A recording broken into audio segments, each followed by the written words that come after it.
All right, good Tuesday morning, everybody. We are live here on Ken's 5 talking all things weather. We have great weather in place right now. We have clear skies and a little breezy out there as well. And also an extreme to elevated fire threat, which we'll talk about in a second. If you have any questions, feel free to join the conversation. Comment down below. Unfortunately, there's no rain to talk about. Small chance like at the end of the weekend towards next week, but right now, March is probably going to go down as one of the driest months in March history. We'll take a look at that as well. And also what that's doing is contributing to a fire threat that's leading to dry vegetation. As many of you probably know, the drought is extreme to exceptional across the area. And the lack of rain is just not doing us any favors. We're outside right now, though it's clear. It's a great day. It's going to be a nice afternoon to have lunch. We have a couple of high level cirrus clouds overhead, creating kind of a haze in the sky. Now, we talked about wildfires, and as a matter of fact, we'll take a look at all the wildfires that are currently in the area from here to the hill country, out west towards Real County. We'll talk about that in detail, but before we get to that, just want to segue into the topic.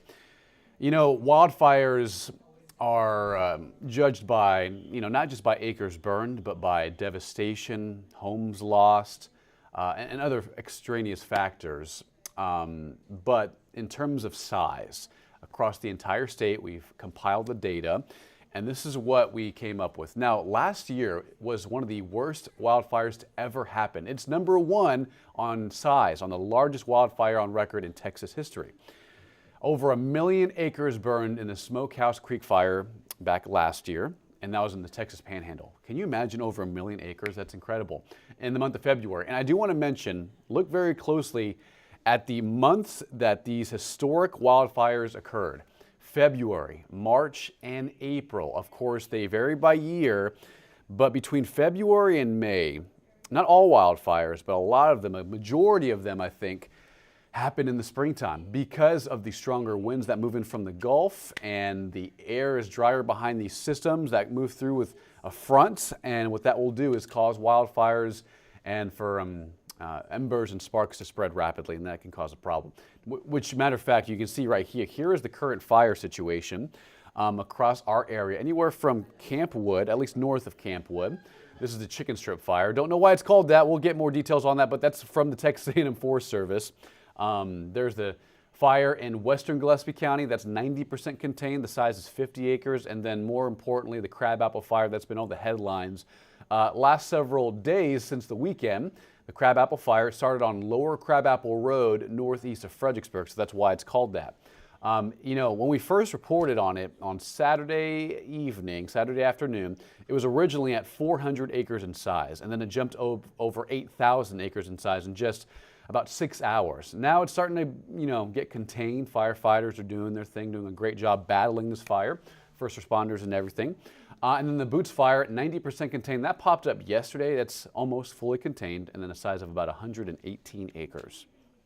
Now, the fire danger does not let up. It continues. It's ongoing.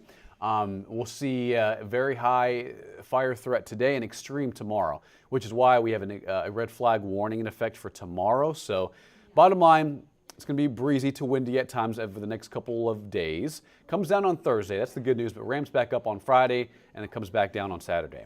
But the winds have changed, right? This is springtime. Spring officially starts on Thursday, but between March and May is when you really start to see those winds ramp up, and that can contribute to extreme fire behavior, and that's what we're seeing out there. Today and tomorrow, with west winds near 30 to 35 miles an hour for Wednesday. That'll be because of a front dropping in, and also what that's going to do is really drop the humidity, and we'll show you that in a second. Outside right now, it is mostly clear. 71 feels great. Southeast wind from the Gulf. That's ushering in more humidity. That's helping a little bit with the fire threat. If you have dry air, that's worse. But if you have more humid air, more tropical air, that helps out conditions slightly with fire concerns. But look at those winds, 23 miles an hour from the south and southeast. Temperatures across the area, mild if you're heading out to lunch in the next hour or two. Mid to lower 70s in the area, mid 60s in the hill country. It feels awesome at Bernie at 66. A couple of degrees better at Bulverde at 68. Same thing at Kerrville, 66 at Rock Springs. And mid 70s towards I-37, towards Corpus Christi, George West and Beeville, picking up around 74 to 76 at this hour. Winds, yeah, there we go. So from the south and a little windy, right? So we're seeing occasional gusts near 25, 30 miles an hour, depending on where you're at. between Fredericksburg and San Antonio and the I-35 corridor. So the winds are going to continue to be a concern today and most importantly tomorrow, which is why we have an alert set for tomorrow.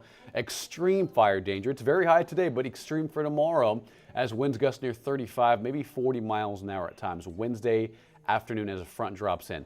It will cool us down. We'll go from 86 today to 80 tomorrow, and then Wednesday evening into Thursday morning, mid-40s. So the mornings will be chilly by the end of the work week, so have a jacket, have a coat in the mornings. And then Thursday afternoon, 72. It's going to be sunny, clear, and awesome weather in store. What you can expect today, expect mid to upper 80s in the area. I think San Antonio stops around 86, maybe 87. But a different story out west. Anywhere towards Del Rio, Eagle Pass, Carrizo Springs, that's where they're expecting 90s. Even some spots wouldn't be surprised if we hit 98, 99. Let's hope we don't hit 100, but you know, it happens, right? It's not even spring yet. And that's what we're looking at for this afternoon. It'll be a lot cooler tomorrow and a lot cooler on Thursday as well. Tonight, if you have any dinner plans, for example, by about 10 p.m., upper 60s, near 70s, it's going to be very comfortable and a little breezy outside as well. So here's the red flag warning, the elevated fire concern. This is not for today, although it is high today. It'll be extreme tomorrow, which is why we have this in effect for tomorrow at 5 a.m. to 9 p.m. tomorrow night. Watch what happens. Winds come from the northwest. That's more detriment because that elevates the fire threat because it drops the humidity. Humidity's up right now, but by tomorrow, watch what happens. 6 a.m. tomorrow morning, it's tropical, it's a little humid, and then the humidity just drops off a cliff. And that's why winds, dry air, low humidity, drought, all contributing to the extreme fire threat we're going to have tomorrow. So avoid outdoor burning any type. Do not leave fires unattended. Don't park or drive over tall grass. Your car can get so hot, and then when you mix that in with grass, vegetation that's so dry, it can spark things off pretty quickly. You'd be surprised. Do not throw lit cigarettes out the window, things like that. You know, just be careful, help prevent wildfires. We're already seeing 4 in the area, and I suspect this is only the beginning just because of the season. Spring starts on Thursday. Winds are going to continue to be gusty, periodically through end of March, April, and May. So we'll have to watch out for more of this threat in the coming weeks and towards the end of spring as well. Here's the 14-day forecast and alert set for tomorrow, Wednesday, high near 80, but the alert is set for extreme fire danger with gustier winds. First day of spring, 72 on Thursday. Into the weekend, Thursday morning and Friday morning, it'll be chilly, mid-40s, probably some upper 30s in the hill country. 86 Saturday, 86 Sunday with a little bit more cloud cover. A small chance at an evening shower Sunday the 23rd, but don't bet on it. Right now, rain chances are low and temperatures are up for the next 14 days. For additional updates, guys, we have the KENS 5 app. It is free. Our local Mets, me, Paul, Bill, Roxy, Jeremy. We have additional updates on the fire weather concerns, anything severe related. We are heading into severe season. Tropical weather this summer. I mean, we have updates on our KENS 5 app, and it is free. So download it today. You can get notifications, updates from our local weather team in San Antonio and across South Central Texas. All right, guys, 86 today and 80 tomorrow. A lot cooler for Wednesday and Thursday, especially in the mornings. A high of 72 Thursday afternoon, first day of spring. 80 on Friday, 86 Saturday. And the winds will be on and off breezy to windy today, tomorrow, and Friday.